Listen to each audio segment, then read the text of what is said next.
নমস্কার বন্ধুরা, আমি শর্মিষ্ঠা কিচেনে সবাইকে স্বাগত। আজকে আমি টক ডালের একটা রেসিপি শেয়ার করব। সেটা হবে আবার আম দিয়ে, মুগ ডাল দিয়ে।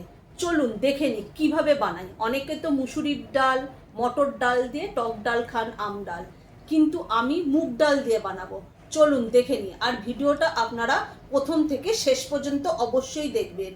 আর অনুরোধ রইল, আপনারা একবার অবশ্য এইভাবে আম দিয়ে টক ডাল বানিয়ে খেয়ে দেখবেন, তারপরে আমাকে কমেন্ট করে জানাবেন আপনাদের কেমন লাগলো। চলুন দেখে নিই। টক ডালের জন্য এখানে আমি কাঁচা আম কেটে নিয়েছি, এরকম টুকরো টুকরো করে চোকলা ছাড়িয়ে ভালো করে ধুয়ে নিয়েছি। আর এখানে আমি মুগ ডাল নিয়েছি। মুগ ডাল দিয়ে আমি কাঁচা আমের টক ডাল করব। এখানে আমি মুগ ডাল নিয়ে নিয়েছি। মুগ ডালটাকে আমি এবার ভেজে নেব। আমি গ্যাসটা ধরিয়ে দিলাম, কড়াইটা আমি বসিয়ে দিচ্ছি। এই কড়াইয়ের মধ্যে আমি মুগ ডালটা ভেজে নেব। কড়াইয়ের মধ্যে আমি ডালটা দিয়ে দেবো। ডালটা দিয়ে আমি ভালো করে ভেজে নেব। ডালটা আমি একটু ভালোভাবে লাল লাল করে ভেজে নেব। ডালটা আমার ভালো করে ভাজা হয়ে গেছে, এটাকে আমি নামিয়ে নেব।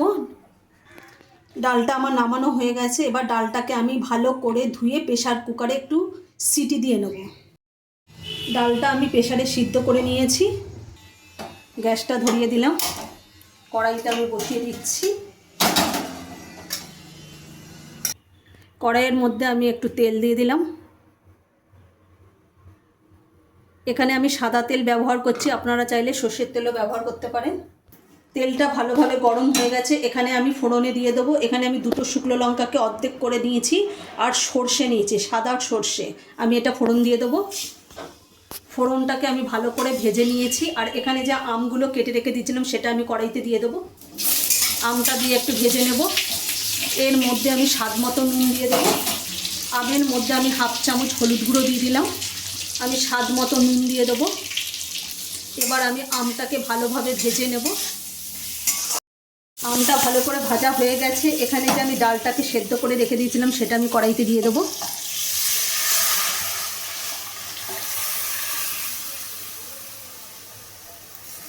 এবার ভালো করে নাড়িয়ে নেব।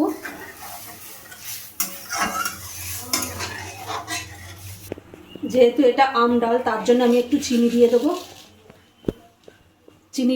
চিনিটা আপনারা আপনাদের পছন্দ মতো দেবেন, যে যেরকম মিষ্টি খেতে চান সেইভাবেই দেবেন। দেখুন কত সুন্দর হয়েছে মুগ ডাল দিয়ে টক ডাল। অনেকেই তো মুসুরির ডাল খাওয়ার অনেক রকম সমস্যা থাকে, তারা একবার অবশ্যই এইভাবে মুগ ডাল দিয়ে টক ডাল বানিয়ে খেয়ে দেখবেন। দারুণ লাগে, না খেলে বুঝবেন না। আর একবার অবশ্যই খেয়ে আমাকে কমেন্ট করে জানাবেন যে কেমন লাগলো। দেখুন কত সুন্দর দেখতে হয়েছে, তাহলে খেতে কত সুন্দরই না লাগবে। আপনারা একবার অবশ্যই বাড়িতে বানিয়ে খেয়ে দেখবেন। আমার টক ডালটা একেবারে রেডি। এবার আমি নামিয়ে নেব। মুগ ডাল দিয়ে আম ডাল একবার এইভাবে বাড়িতে বানিয়ে খেয়ে দেখবেন। আচ্ছা, যদি আমাদের এই আম ডালের রেসিপিটা যদি ভালো লেগে থাকে তাহলে লাইক, কমেন্ট, শেয়ার এবং সাবস্ক্রাইব করতে ভুলবেন না। আর অবশ্যই বাড়িতে বানিয়ে খাবেন।